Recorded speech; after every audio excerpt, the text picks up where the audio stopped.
Hello, everyone. Welcome to the Film for Fans podcast, your home for movie news, reviews, and movie fan views. That's right. This is your podcast from movie fans for movie fans. I am your host, Ryan Dunlevy, and I am joined once again by my co-host, though not in a soccer jersey tonight, Rob Dunham. Da, da, da, Mario, da. Mario Brothers. Okay. It's super. Yes, that's a fair replacement. All right. Welcome, Rob. We've got a great show for you tonight. We are going to talk about movies that are coming out in the near future. Particularly, there's a new one from The Quiet Place and some documentaries. We're going to talk about issues with sound in Nolan movies. We're going to discuss underrated movies, and of course, our watch list. So let's get started with particular news items, and let's start with the Christopher Nolan story. So the basic story here is there was an article that came out very recently, actually. I think it was just today, in fact, about Christopher Nolan saying that his other fellow directors have actually called him to complain about the sound quality in his movies. In fact, the quote from the article says his inaudible sound. And the article specifically references frustrations from Interstellar, The Dark Knight Rises, and Tenet. And the basic idea here is that the sound mixture that he's using has too much sound. The sound design, which this gets really technical if you start getting into sound design, but the sound design is such that there's so much ambient noise and so much ambient sound that it hurts the actual dialogue to the movie. So Nolan was quoted as saying that he gets a lot of complaints about this, and he thought it was really different. He said, "I was shocked to realize how conservative people are when it comes to sound, because you can make a film that looks like anything, shoot it on your iPhone, and no one's going to complain. But if you mix sound in a certain way, or if you use certain sub-frequencies, people get up in arms." It's really interesting. Like, this is interesting because how often do you get articles about directors going back and forth with each other about specific elements of the sound of their movies? Right. Well, this is the way he broke it down. This is the technician's argument right here. I mean, this guy he's a movie maker in the most extreme sense of the word sometimes, and I think although we've defended a lot of some of the choices he's made, I think this might be an area where I think there's some valid criticism of him. I know that with Interstellar, like there's some parts, some swells in that movie. I think specifically of the scene where the rocket is launching from Earth, that it's overwhelming. Like, and I mean, that's put in there for effect, but the question is the effect worth what it's doing sonically? I know with Tenet specifically, there were complaints about being able to understand some of the dialogue, especially towards the beginning of the movie. I did not have as much of a problem with that, except for one scene early on in the movie. However, I only saw the movie in standard format. I did not see in IMAX. And Ryan, you said that in IMAX there was a difference. Yeah, for me, I definitely had more issues understanding the dialogue in the IMAX. I've seen it both IMAX and a regular theater. When I saw it in IMAX, the sound is so percussive. The sound is so just like in your face, and it really, really drives the energy of the movie way, way more so than it did when I saw it in regular theaters. And as a result, the dialogue was much harder to understand. Now, I didn't have anywhere near the same issues when I saw it in standard. So, do you remember having issues with Interstellar, with hearing? Because I don't remember having felt that in the theaters. I don't think I remember any problems with hearing dialogue, just that some of the major action sequences were definitely amped up. And I mean, in the moment, like the scene that I mentioned earlier, the rocket launch scene, is the one that sticks out to me, and the huge swell and crescendo, and when it finally breaks through into orbit and seeing all of space and the rocket and everything is very powerful. And I feel like the gravity of the scene makes what was done with the sound worth it, but it is incredibly loud. Like there's no denying that. And for some people that's going to be uncomfortable. So the question is it worth making people uncomfortable? I feel like in a whole bunch of different aspects, Christopher Nolan is always trying to push the boundary.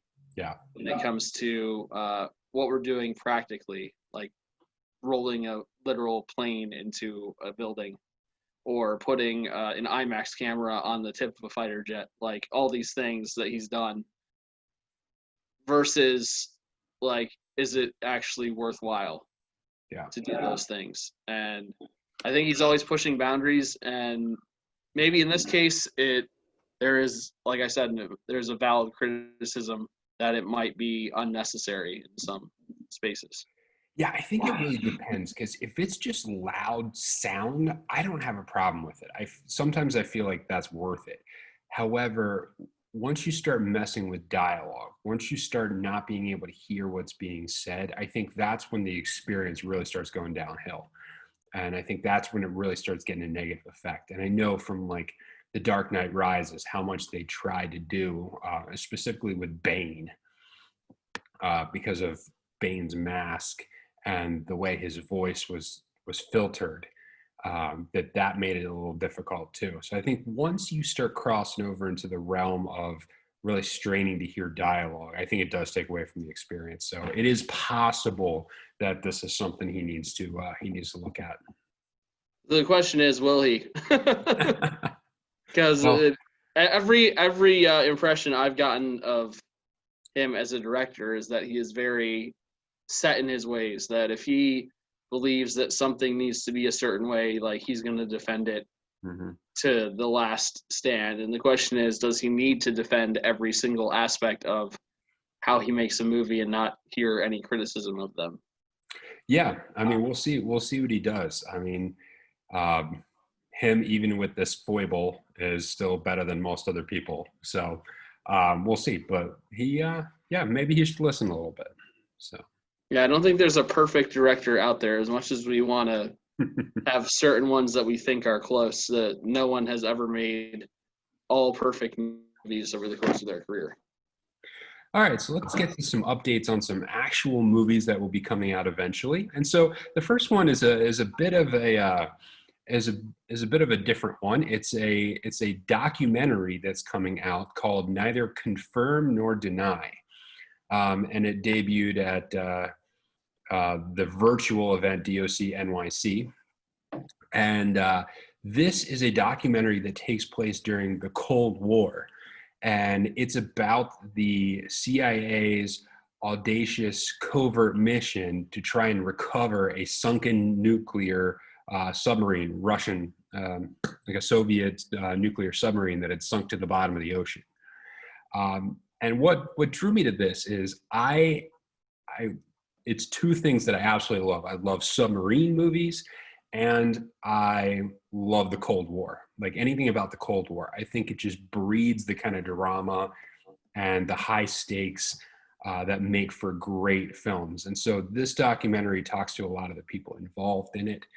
But I love the idea of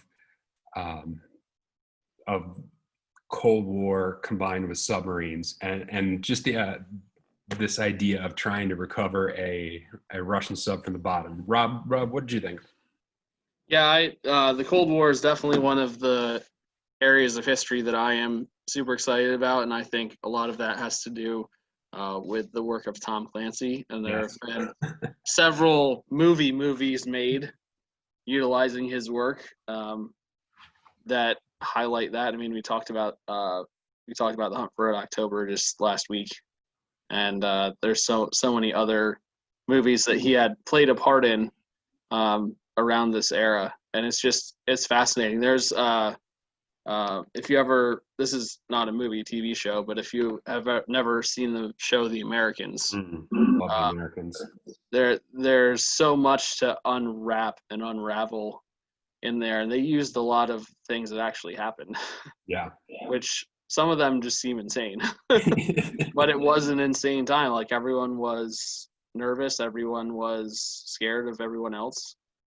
I think that it is telling and timely to look at those stories again, to look at what happened, how disaster was narrowly averted a few times, and see what we can learn from it, because it seems like we're headed towards the same kind of feeling around the world, and it's not a great or super friendly or encouraging moment when it comes to international relations right now. Yeah, it's really interesting. It's a really interesting time period, and this, like we said, the stakes are really high, and um, documentaries are great when they're done well, and there's a lot to mine from that particular era. So yeah, we'll see. We'll see if it's interesting. So let's move on to the next one, and it was just announced that there is going to be a new Quiet Place movie. So this comes on the heels of the actual delayed Quiet Place 2. Um, this one will be in the works for 2022, and it's based on a John Krasinski idea. So he's planning on expanding that particular work. And so I like The Quiet Place, and I was disappointed when The Quiet Place 2, I was not able to grab that one. We weren't able to see that one before everything shut down. What are your thoughts on expanding the Quiet Place film universe? I think it's a little early to tell, because I think we need to see what is done with the second one first. And since we're not able to see what's done with the second one, it's hard to tell, what exactly a third one could be. And if it's not called A Quieter Place or The Quietest Place, I'm going to be very upset. It really should be The Quietest Place. Yes. Even though the next one is A Quiet Place too. I really don't know why they didn't go with A Quieter Place, because I know. It was set up for him. It was makes there. so much sense. Like, now I'm disappointed. Like, Yeah. I was just telling someone yesterday too, like, out of all the nonsense that's happened this year, we couldn't even get it to be called COVID-20. I mean, like, I'm just having a major issue with titles right now. It's frustrating. Yeah. I really liked the first movie. Mm-hmm. But I think that we need to see what the second one is before we can say for certain if there's something still there for a third one. Yeah. Because I would say that no matter how much you like the first one, there would probably be no one who saw the first one and said, "Oh man, this should be a trilogy." Yeah. Like, Yeah. it's so contained that it very easily could have been the only one. Mm-hmm. So I have, I guess, reservations about where they would take a third movie. But maybe those will go away after we see the second one. It's interesting because I think when there's not an obvious sequel after the first one, it can go either way. Almost every single second movie expands the universe of whatever theatrical realm that you're dealing with. We talked about this a couple of weeks ago with The Equalizer 2. You start out with a character-driven story, and then you expand the universe a little bit broader in the second film. And so I'm not sure what they were planning on doing with A Quiet Place 2, but I think it's a sign that the studios probably have pretty high confidence in the quality of A Quiet Place 2, similarly to how I think it was Guardians of the Galaxy, where they went ahead and booked those guys for another movie before the first one even came out. That they had that much confidence in those. So I think what this mainly says is that they are pretty confident that they have a good movie in the second one, that they'd be willing to start going down the road of a third one. So hopefully we'll get a chance to see A Quiet Place 2, and then we can judge for ourselves whether there's I just looked it up, and it says currently April 2021 is what we're looking at. Yeah. Yeah. So it's another one of those got wrapped into spring. Man, once these movies start back up, it's going to be like blockbusters every single week. It's crazy. It's going to be Oh, I, awesome. I just hope that the Regal movie plan is still going strong because I'm gonna want to be using it. Yeah. All right. And so let's go to the third one. And this is a film that's a little further along. In fact, it's a film that just wrapped up filming, and that's Jurassic World Dominion. So this will be the third film of the Jurassic World uh, series, and so this one had to go through quite a lot to get finished, and they just wrapped up filming. Of course, this was one that started pre-COVID, had to shut down for COVID, came back. They had positive tests amongst the crew, had to shut down again. And all of them, it was interesting. All of them just talked about the film as just like, we didn't know we were going to make it. We finally got there, and now it's done. And I think we read somewhere in there that they did over 40,000 COVID tests, and they had the actors like semi-quarantined on the studios trying to make sure they got everything done and filmed safely. I mean, it sounds like quite an ordeal to finally be able to say they completed this movie. Yeah, I better be seeing my dinosaurs with jetpacks and rocket launchers. That's all I've got to say. Which Yeah. was an actual like suggestion with the old Jurassic Park movies, which is kind of hilarious. Um, I would say that although enjoyable, I don't think there are many people who would argue that the Jurassic World movies are better than Jurassic Park movies. I think the Jurassic Park movies are a Mhm. pretty much higher standard than Jurassic World. But there is a lot to be excited about with Jurassic World Dominion. Some of the original cast from the Yeah. Jurassic Park movies are coming back. Sam Neill, Laura Dern, Mhm. two people who were major characters, Yeah. obviously in the first trilogy. Um, Mhm. as big, it's funny as big a name as Chris Pratt is. I don't feel like he has the same gravitas in the main leading role of a dinosaur trilogy like Sam Neill had. Like there's just Mhm. there he Neil brought something a little just more serious, I think, to the character, more weighty, Yeah. and that could just be a product of the writing itself. Maybe don't want to give all the credit to the actor in that position, but it will be very intriguing to see the melding of those two worlds and how exactly they write that and how they bring them together to make something that's cohesive. I'm really looking forward to that. Yeah, and I'm in agreement with you. Overall, I don't think the Jurassic World movies have been as good.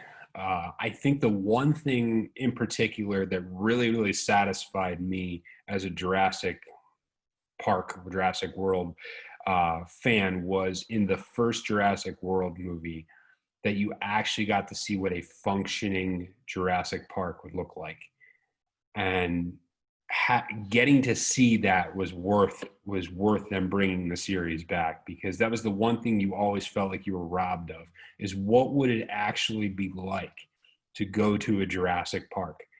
And so I really enjoyed that, just for that those few minutes when the park is functioning before everything goes crazy. Yeah, we got to see it for about 45 minutes, I think, before Yeah. the things went insane. So, I mean, of course, you knew it was going to happen, but just getting to see that, because if you go back to the original Jurassic Park, like you get, you know, vague hints of dinosaurs. Like there's even like it's the joke running throughout there that they can't see any dinosaurs Mm-hmm. and that there's no dinosaurs. And you get the Jeff Goldblum. There will actually be, dinosaurs on your dinosaur tour, right? But the classic retort, I hate that man.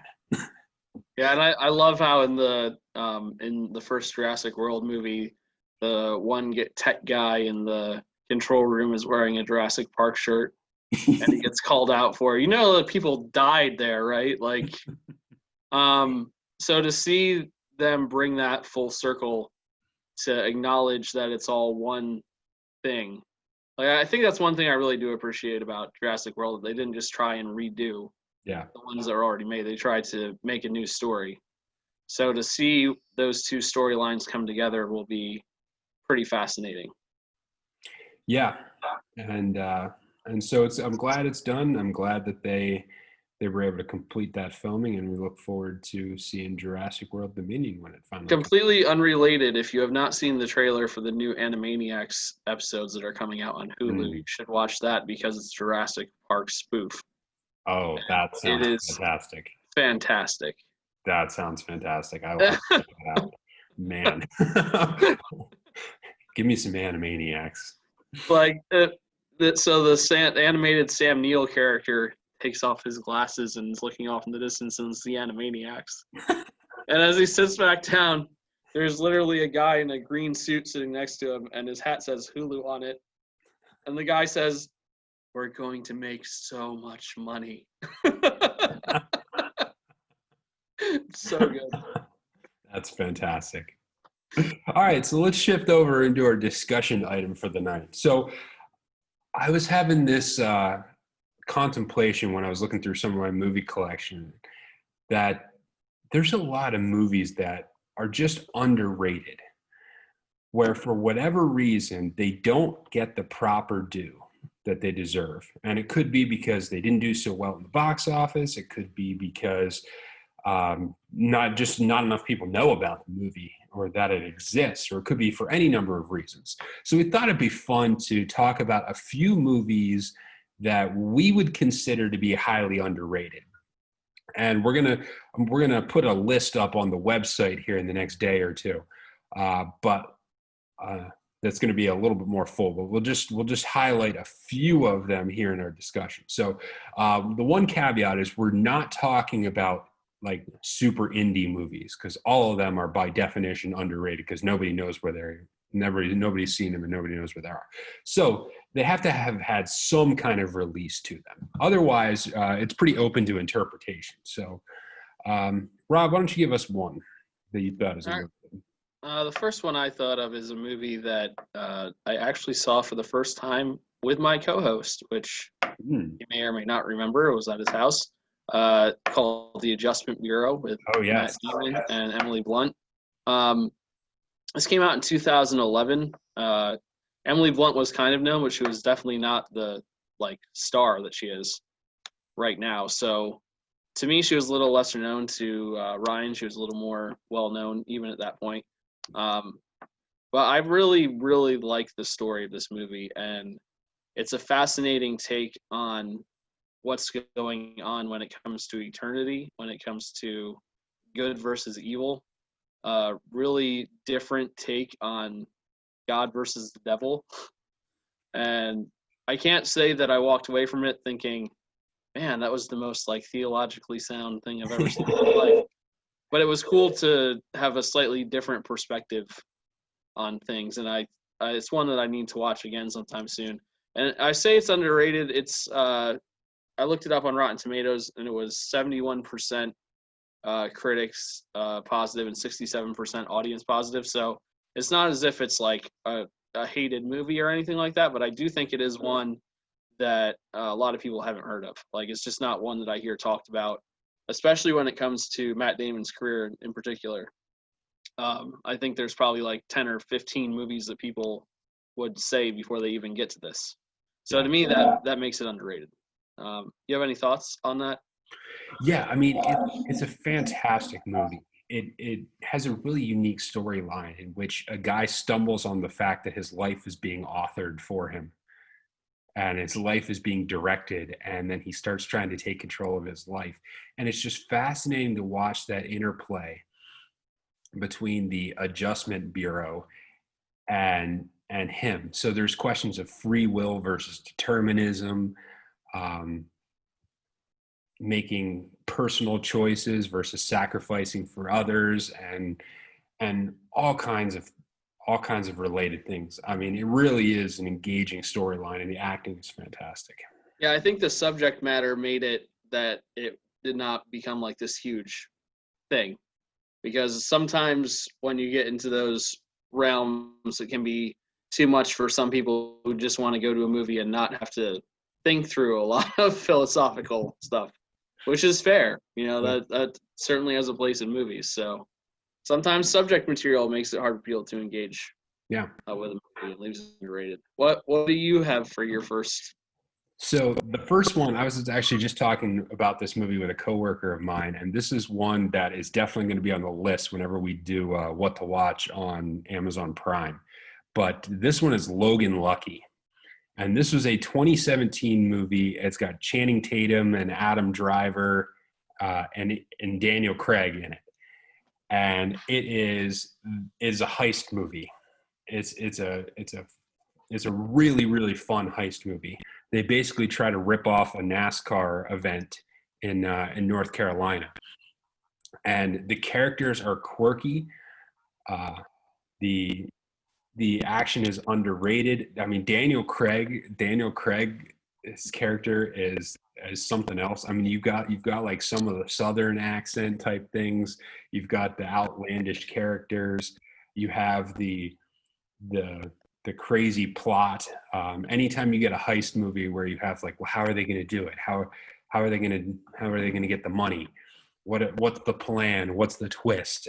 This movie has all of it. It's quirky. It's funny. It's engaging. The heist itself is really interesting of what they do. There's just a lot. There's a lot of meat into this, and I think it's underrated because I don't know hardly anybody who's seen it. And it's one I saw in theaters because I was really interested in it, and it's been on Amazon Prime for a while, but I just think nobody's recognized it. Have you seen it? I've not seen it yet, so since it's on Amazon Prime and I have that, I should probably watch it. I Yeah, hear it's definitely talked about on the movies subreddit often as a movie that might have been overlooked. yeah, So I know that there are certainly people out there who are preaching its name. yes, yes, and you will get a Daniel Craig who's definitely not the Bond Daniel Craig. So it does show some of his versatility. So I do believe that there is a trouble afoot. That's a Knives Out reference. If you haven't seen that movie. Yeah. A very poor representation of Daniel Craig's ridiculous accent. Accents are not our specialty here on the Film for Fan podcast.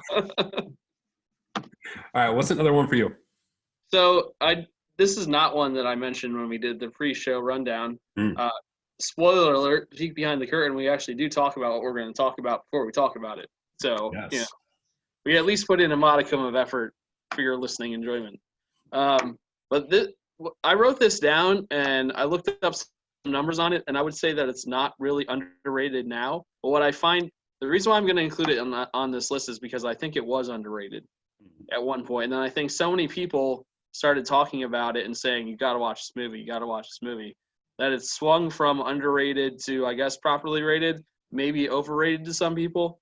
But the movie that I'm talking about is Idiocracy. And I feel like when it came out, it wasn't a huge smash hit in the movie theater. A movie from Matt Judge that's kind of about what would happen if politics went like down the drain and our country went down the drain. And it's almost kind of disturbing to see some of the stuff in it because it feels very documentary-like right now, making me very uncomfortable.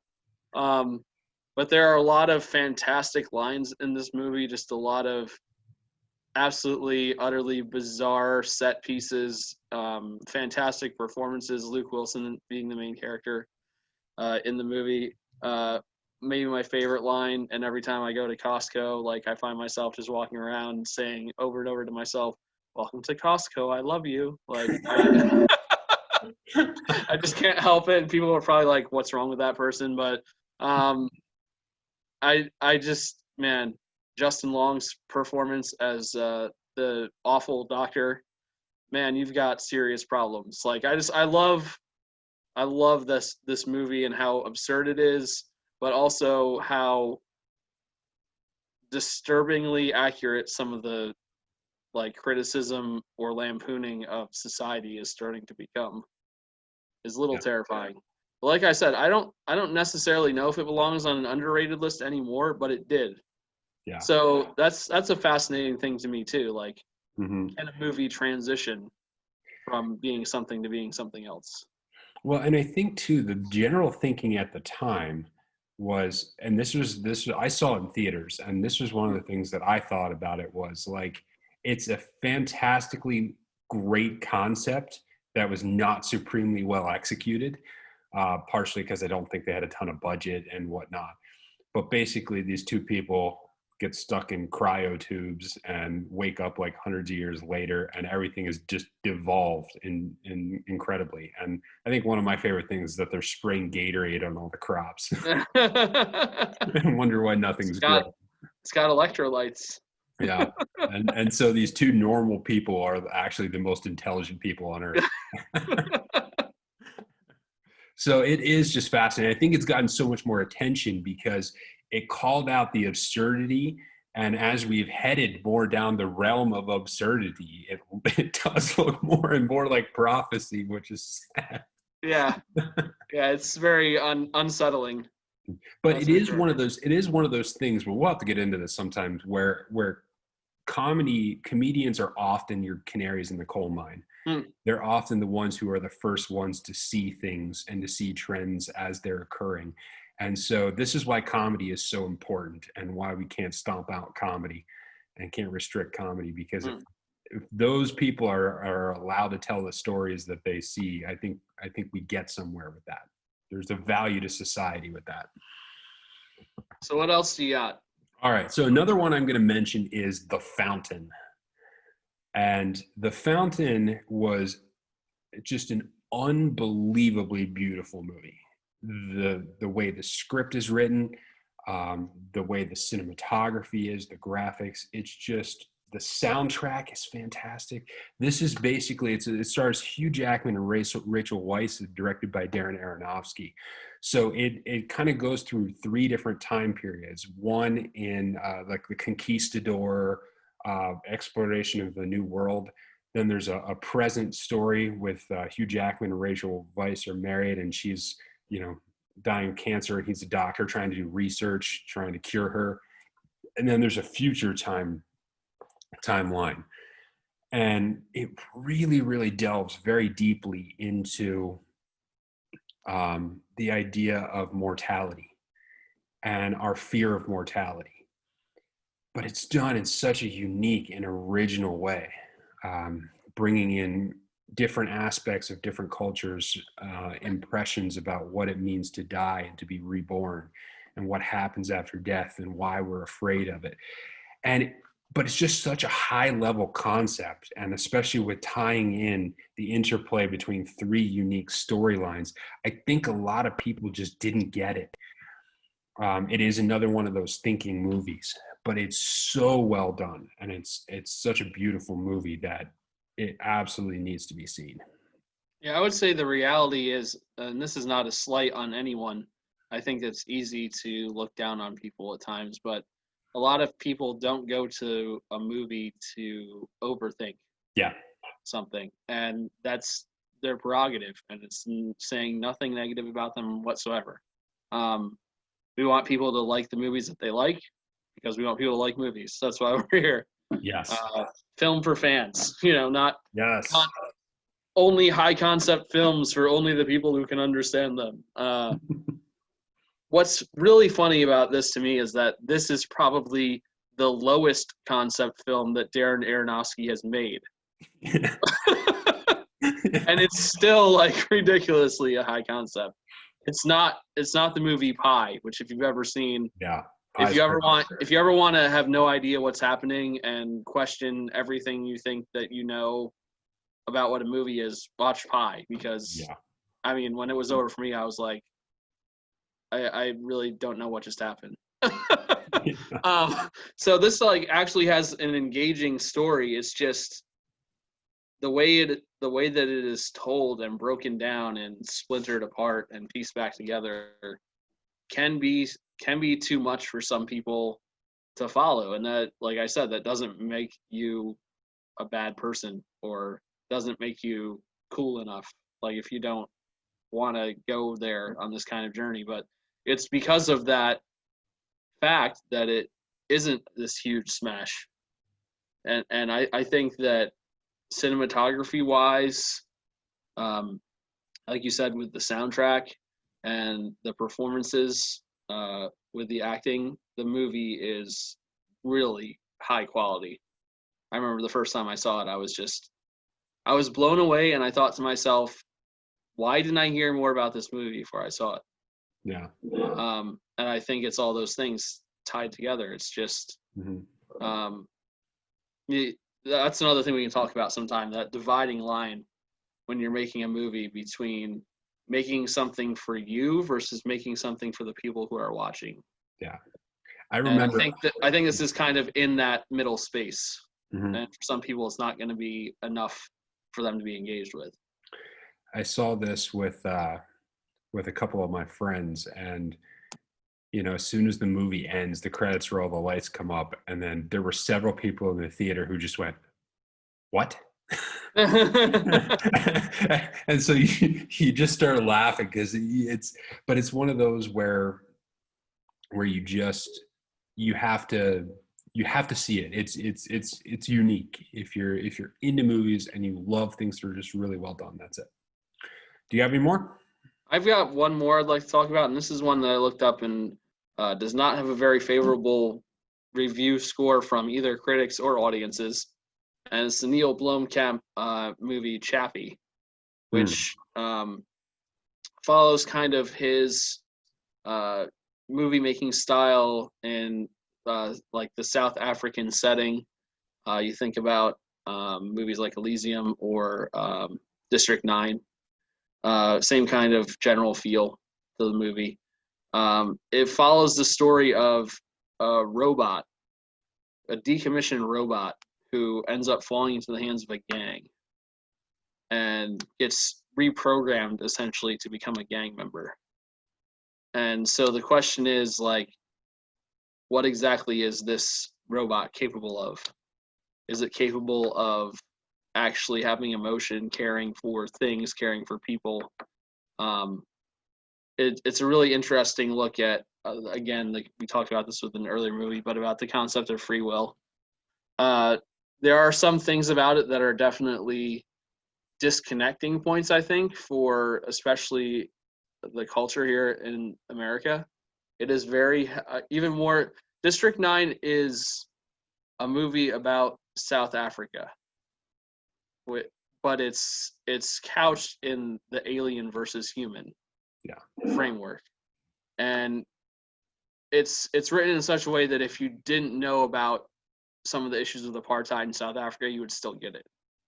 Like, you would still connect with it because you understand what's happening with the alien forces coming up against humans. I think Chappie is a little more muddled in that it's very centered on South African culture. A couple of the main characters are famous rap artists from South Africa who are not well known here. People who watch the movie over there would definitely be like, "Oh yeah, those people." Over here, we've heard a couple of their songs, but we don't really know anything about them. So to see them take up like a majority of the screen time, for some people, they're probably just like, "What is happening? Like, who are these people? Why are they on my screen?" But I think this speaks into another issue, which is there's so many issues in movies we can talk about. Like, maybe we should start a podcast about it. I know. But like when it comes to cultural differences in movies, how much is an audience willing to accept or invest in trying to bridge that divide? If you're writing from a different culture. And I feel like we looked at this with the movie Parasite that came out. Sometimes it involves reading everything that's said. Sometimes it involves reading into things that are said, or trying to understand an aspect of culture that we don't get. Like, we don't have many places in the United States where it's a regular occurrence, like a daily occurrence, that people are getting hijacked and their cars are being taken. And that's one of the main action sequences in this movie. They get the robots hijack the car. But I have a friend, Eric, whose parents were missionaries in South Africa, and he spent a majority of his life there. And these are just things that happen. Like, this is their reality. And so to see it in a place in the United States where it's not reality can be a little unnerving. And like, almost feel fantastical, I guess, but in a bad way. Like, looking at the bad aspects of society. So I think that's like probably the main reason why it didn't connect with people, because it's just so far afield from what we're used to as people. Did you ever see that movie? I did not, Okay. and I would be one of the reasons why you could say it was underrated, because when I saw District 9, and like I instantaneously knew what he was getting at and what it was about, but I can't say I loved the movie. And so there was just something about his style of filmmaking and the way he tells stories that I didn't immediately connect with. And then once I saw the trailers for Chappie, I was not drawn to the story. I didn't find any reason why I wanted to care about Chappie. Hmm. And so I just immediately I didn't connect with the trailers. And usually for me, I have a pretty good sense of knowing when I'm going to like something and when I don't. Of course, sometimes I'm wrong. Um, but so What's yeah, I never got around to it. What's interesting about that too, now that you bring that up, just reminded me because I wasn't even thinking about this. The trailers for that movie really set it up as being more of an action piece centered around the robot. Hmm. Like it seemed like it was more about this badass like robot who was like this tough guy like taking over stuff. And that's not what the movie is at all. Like the sometimes the trailers don't portray what's actually going to happen in a movie. And I think that this is one of the biggest examples of that. And I think that what they portrayed as what the movie was going to be in the trailers, um, and you're an example of this. I think it turned some people off to the concept, and it's not what the movie ended up being. I was surprised by the movie when I saw it Hmm. because it wasn't what I was expecting it to be, and in this case, I was pleasantly surprised. But I think there are a lot of people who didn't get to that level of engagement because they just weren't interested by what they were shown was going to be in the movie itself. Yeah. All right. So I'll do the last one here. Um, and I'm going to go with The Secret Life of Walter Mitty. And I think The Secret Life of Walter Mitty kind of went under the radar when it first came out. And I don't know that a ton of people saw it. There's something about a movie that's rated PG these days that doesn't draw people in. They almost think that it must be a kids movie or it must not be great. There's almost a stigma right now in actually making a movie that's PG for adults. But this one was really, really well done. It stars Ben Stiller and Kristen Wiig, and it's about a guy who's basically lived a normal life, except for he's never done anything. He's been boring. He's done a boring job. He's lived a boring life, and he has all of these fantasies about being this great, heroic, adventurous figure. And when it comes down to it, he isn't. And most of his world is being lived inside of his head. And it causes him to just blank out and stare into space. And then what happens is he finds out that his company's being downsized, and he loses this photo from this famous photographer that's supposed to be like the cover of their last ever magazine. And he ends up having to go all around the world looking for it. And so it's this journey of self-discovery and this journey of going and finding out who you are and just getting out of your house and going and doing things. And it's so well done. It's so poignant. It's the character development is just fantastic. And it has just an otherworldly soundtrack. I mean, the music on there is fantastic. And this isn't a score. This is like actual music as a background, a significant amount of it done by Jose Gonzalez, who's a fantastic musician. And you walk away from this film wanting to live a better life. And that's really what's amazing about it. But I think a lot of people just missed it. It's not one of Ben Stiller's more well-known. It's not a comedy, as it were. And so I think a lot of people just missed it, but it's really, really well done. And it's a great movie to watch with your family if you've got kids. Um, it's just a great movie. Yeah, I agree on all accounts. It's probably It's got to be someday I have to make this list because I've never made it. It's got to be my top 100 somewhere. Yeah. I don't know where. But as someone who loves music, that is a big part of it. To me, what The Secret Life of Walter Mitty ended up being was like what the movie Yes Man could have been if it actually had like an emotional weight Yeah. to it. Yeah. Because basically that's what he's doing. He's saying that he's not gonna keep hiding. He's actually gonna do things when they're presented to him as an opportunity, and it leads him to do some absolutely crazy, bizarre things. And at the end of the movie, he's a different person than when he started. And Sean Penn doesn't play a huge part in the movie. He's the guy, the photographer in the movie who he's chasing down, but he does make an impact in the movie in his small role. And out of the movies I've seen with Ben Stiller, I think this is the most well-rounded, down to earth, like realistic portrayal that he's done. And I really feel like it was a brave choice by him to make this movie. Yeah. And like you said, it has not resonated with a whole bunch of people for whatever reason, and I think it's well worth watching. So that's a film for fans, 2 thumbs up recommendation, 1 thumb from each of us on that one. All right, so definitely check out filmforfans.com. We'll put up a larger, expanded list of underrated movies that you can check out. So check for that out on in the next day or so. So let's move on to the watch list. All right, Rob, give us something you watched this week.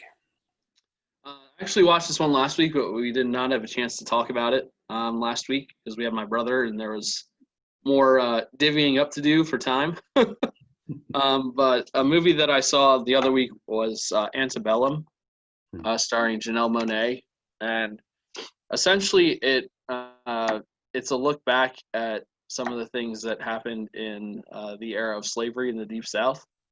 I don't want to give away everything that happens in the movie. Essentially, someone from modern times finds themselves in similar circumstances to people who were in slavery. That's all I'm going to say about that because I don't want to give it all away. I feel like it could have been much more than it was. And I think sometimes when we try and make a movie about something that's a deep cultural issue, there's obviously still an incredible divide in our country when it comes to racial lines. That it's possible to oversimplify when it comes to something like that, and to not look at nuance, to not provide like a real weight or a real reason behind things, to just say, well, this is what it is, and then like, so you should feel a certain way because this is what it is.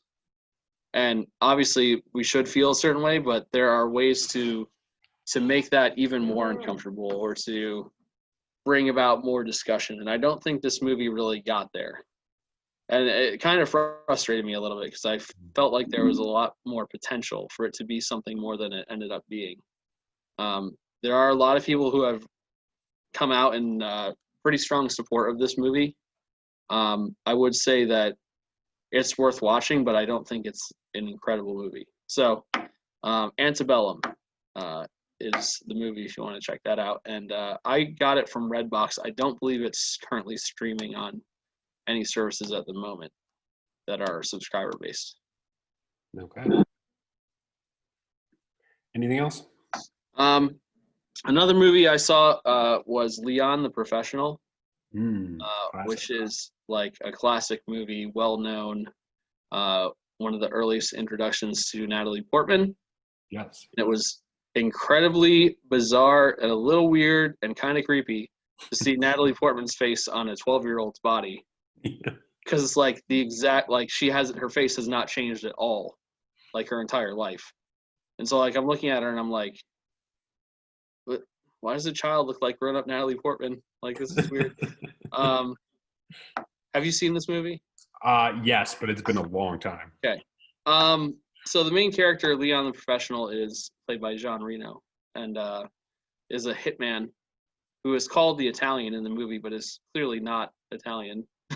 I'm pretty sure he's French. Yeah. Um, I know can't do anything other than French. yeah. But it basically follows this guy taking in Natalie Portman's character after her family is executed by dirty cops, played by Gary Oldman plays the leader of that crew of people. And if you happen to be involved in internet culture at all, you may know the meme with Gary Oldman screaming "everyone" at people, and it comes from this movie. So, Nice. you want to bring everyone? Gary Oldman is just a chameleon, man. Like, He is so good. I do not know how he does it. Yeah. There have been several movies I've watched where I didn't even know it was him until the end of the movie, which is ridiculous because I should know these things. In this movie, he plays this unhinged DEA agent, and all he cares about is taking care of himself, really. And the juxtaposition there between him and Jean Reno's character, who is at first unwillingly, and then as time goes on, graciously taking Natalie Portman's character under his wing, is it's a really interesting story. I will say that this movie is not one that makes you feel comfortable all the time. There's definitely some unsettling vibes when it comes to the relationship between the hitman and the little girl. And some scenes where I was like, I don't know how I feel about that. That makes me feel weird. And Luc Besson is also not super, doesn't have the best reputation necessarily when it comes to being a morally upstanding person. Yeah. And since he's the person behind this movie, it makes me feel a little more uncomfortable. But I think cinematography-wise, direction-wise, it's pretty fantastically done. And you're looking around the same time as when The Fifth Element came out, which is one of my favorite movies of all time, also done by Luke, and also starring Gary Oldman. So there's a lot to recommend itself about this movie, but I don't think I walked away feeling as like blown away or as impressed as I thought I was going to be walking into it, because this is a movie that is like a cult classic. Like, it is talked about in so many different places as like this masterpiece. And I walked away feeling like it was a pretty good movie, but not a masterpiece. And you said you haven't seen it in a while, so you might not even remember your feelings on that. But do you have any thoughts about it? Yeah, not a ton. I remember feeling like, I remember that sense of like, yeah, the relationship between him and the girl is a little bit crazy. And I remember like, yeah, that's a little uncomfortable. And I remember, that's about all I remember. That was that kind of the long-standing memory for me from that movie. So I don't know what that says about it, but that's yeah. Well, the bonus is that after watching it with my buddy Jacob, he sent me a text and he said, "Hey, you know who I think should come to church on Sunday?" And I said, "Who?" And he replied, "Everyone!"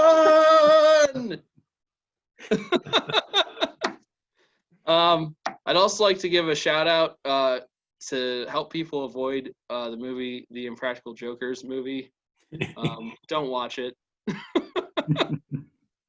First negative review we've given out in a while. There are some things I like about The Impractical Jokers as a TV show, but I don't know what they were doing making this movie, because they tried to tie those kind of situations into a storyline, and it just did not work. And for some reason, Paula Abdul's involved, and I just like, I just scratching my head at this movie. There were actually a couple of funny scenes, but it was not worth making an entire hour and a half long movie about. Like, just, like, you look at the Jackass movies, although dumb, like, have kind of a coherent, like, just nonsense to them, and this tried too hard to be an actual movie. And when you're in that kind of role, I don't think you can try and make an actual movie because it's not going to be serious. Like, I just couldn't take it seriously the whole way through. So, save yourself, save your eyeballs. Do not rent the Impractical Jokers movie. All right. So this past week I did something I haven't done in a while, and I actually watched both the original version of a movie and then the remake. So I watched Clash of the Titans. And so I watched the 1981 version with Laurence Olivier and Harry Hamlin. And then I watched the 2010 version with Sam Worthington and Liam Neeson. And so I watched them on back-to-back nights so that I could kind of really have a fresh perspective as to the differences. Of course, you're going to have the obvious differences of the graphics from a movie that was made 30 years later. The graphics in Clash of the Titans, even for the 81, were pretty rough. I mean, it was, the models they had for like Medusa and for the Kraken were just so bad. Like, they're so bad. But and it was really obvious they were shooting on green. They were like shooting in front of green screen a number of times, where HD has not done this movie well, because it's just so fantastically obvious that they have a screen rolling in the background and someone is like sword fighting with someone in the screen. And it's so you get some weird vibes from that. But I will say the actual story that they tell in the original Clash of the Titans, I think, is better than the story they tell in the 2010 version. So the 2010 version, one thing you obviously have is you have faster pacing, because the pacing in movies has sped up tremendously over the last 30 years. So you have much faster pacing, but in this case, I actually don't think that's a good thing. I think they ran right through things in the 2010 version. The other thing that I think is the most obvious is the character of Andromeda.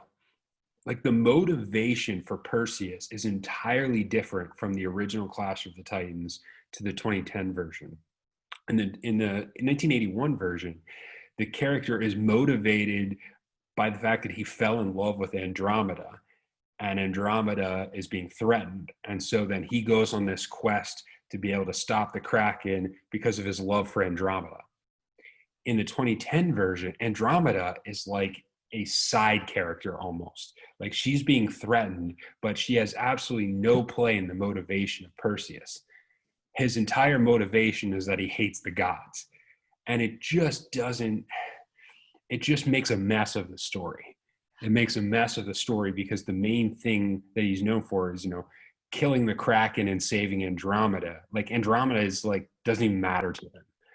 She's just a complete side character. And so I think they actually screwed up the story in the 2010 version. I think the actual storyline is better from the 81 version. So it's interesting. You should try doing that sometime, is watching an old and new version and making comparison. Have you seen either one of them? I have not seen either one of those ones. Yeah, so the 81 version is on Netflix and the 2010 version is on HBO Max at the moment. So, yeah. I also watched Casino Royale, starting over on the Daniel Craig Bond movies. It's so well done. It's a fantastic movie. And I think of all the Bond movies I've ever seen, this one has the absolute most character development. Like, you actually see the development of who Bond is in that movie. So I think that is the number one thing that makes Casino Royale fantastic. And I went to the theaters and got to see Raiders of the Lost Ark. Nice. So yeah, it was fun watching that in theaters with my wife. It was good times. Oh, Nothing like seeing some Nazis' faces melt off. Yes. And I remember the first time I watched that thinking like, oh, that was really scary. Yeah, it's pretty fake looking at this point in time. It didn't hold up super well. I think the Temple of Doom is still pretty scary. Yeah. Seeing someone's heart ripped out is still a little terrifying. Well, and it does have the footnote of being the reason why PG-13 was developed. Mm-hmm. because it was too scary and the scenes in that were too much for PG, and people complained too much. So they developed PG-13 as a result of it. So a little fun movie trivia on that one. All right, Rob, what you going to watch this week? Well, I'm gonna watch Logan Lucky because since it's on Amazon and I have that, and I've seen it on the banner many times as I've opened the app and just never watched it. So I've gotta remedy that. Yep. I am gonna go try to see Let Him Go, the Western with Kevin Costner. I'm not a huge fan of Westerns, but it's a new movie in the theaters, so might as well go support it. All right, Rob, you got anything else? I do not. All right, let's wrap up. So thank you everyone for checking out the podcast this week. Make sure you subscribe. Tell your friends about it. Write us reviews. Check out our YouTube channel. And definitely check out filmforfans.com, as we got lots of good reviews and other good content up there for you to check out. So until next time, enjoy the movies.